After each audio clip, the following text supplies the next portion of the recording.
It is the biggest game in world football, and we're tearing up the script for this one. I'm giving my prediction right here, right now. Rangers are going to win this game 3-1. There you go. Don't need to wait to the end, don't need to wait 10 minutes on my prediction. We're tearing things up, and I'm going 3-1 Rangers. I'm confident. That news today about Cameron Carter-Vickers being out, the news about Connor Goldson and Big Match John, and I'm not even talking about Lundstrom, I'm talking about another certain John. Big Brother John Beaton. Even though I don't even think he's involved with VAR, I know he'll be watching over Rangers, and I'm sure there'll be one, two, potentially three penalties, because if we're scoring 3 goals, you can bet your bottom dollar that a few of them will be pens. But welcome back to the channel. It's the biggest game of the season, and you know what I'm asking for, right? I'm asking for the players to give 110%, and see, as long as we go for Celtic and the players give it all, I mean, I'm not going to say I'll be ecstatic when Celtic somehow scored us 5-0 despite us playing quite good. But anything will be better than that first Old Firm of the season under Michael Beale. That was disgraceful. I mean, that is the bogging, putrid shite. I mean, that is something you would expect Chef Davy Martindale to whip out of a team on a plastic pitch. It's unacceptable what Beale produced that day. I mean, I know at the time there was a lot of emphasis on that goal that got ruled out that Kamar Roof scored, and maybe I put too much emphasis on that. But at the end of the day, we were shite. And Celtic were poor as well. It was an awful Old Firm. This Old Firm can only be better, and I think the reality is both teams just aren't that good. Like, yes, Clement has got us getting results. I'm not denying that, but I mean, the football's not blowing me away. And here, he's making the most out of a shite squad at his disposal. Not his squad as well. He's added Fabio Silva, and I know there's been a lot of questions. Oh, will Silva start? He can't start. 1st of January is when Fabio Silva signs officially on that dotted line. Even though he's already signed it, but it won't come in to play until the 1st of January, which means he probably might feature against Kelly, but he will not be featuring against Celtic. And yeah, let's talk about the team news. Of course, like I said, Cameron Carter-Vickers is out of this match for Celtic. Looks like he's out until after the winter break, which is good news. Abada and Hatate are back in contention, but they're not going to be starting. They're not going to be starting these games. I'm sorry. You know what? Brendan seemed to prefer Turnbull over Hatate anyway, most times this season, especially at the start. So, I'm not saying Turnbull's going to guarantee a start tomorrow either, but I don't think he's going to be playing Hatate, a not fully fit Hatate. Hatate's probably at 50% fitness, which is still a pretty decent player, considering who we're talking about.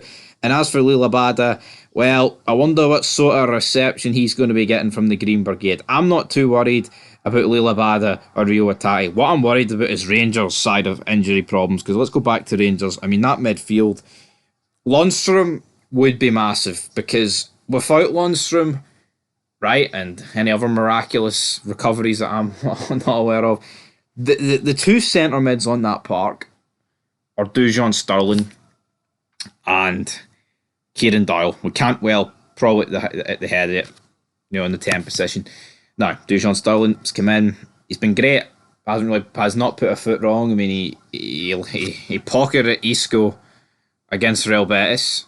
He absolutely pocketed the entire Aberdeen midfield in the cup final, and overall has been quite good. But the last thing we can afford to do is sit off Celtic and not take the game to them, because if we just sit off Celtic, Cal McGregor, the big overrated sack of shite, he's got the same namesake as the Cal McFerries. Turns out he never really breaks down like them. He always has an engine and he always keeps running. If we let him to command this game, that will be a nail in the Rangers' coffin. As much as I think Cal McGregor's overrated, he can dictate a game. Absolutely. And the last thing we need to do is let him do that. I think Dujon Sterling, whoever else he's partnered with, Lundstrom or Kieran Doyle, they need to be on his tail all afternoon.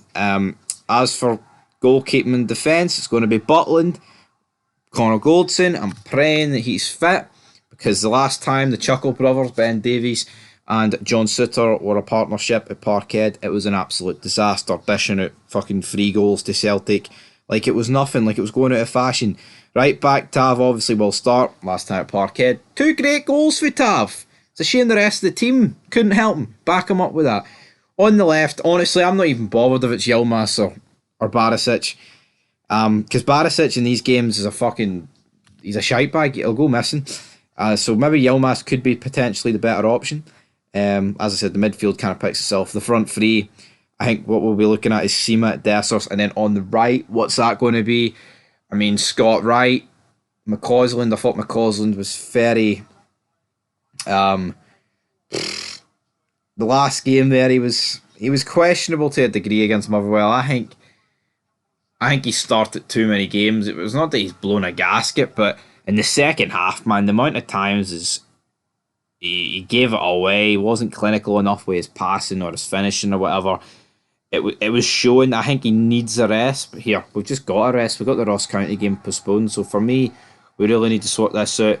And I'd rather start McCausland over Wright, but I think they're both good coming off the bench. Maybe you can rely on Scott Wright a bit more. Hampden, Scott Wright, well, Celtic Park's got a few more seats in Hampden, so maybe that'll have an effect on Scott Wright, who knows. But like I said, I've already predicted the score. I went with 3-1 Rangers. I'm confident.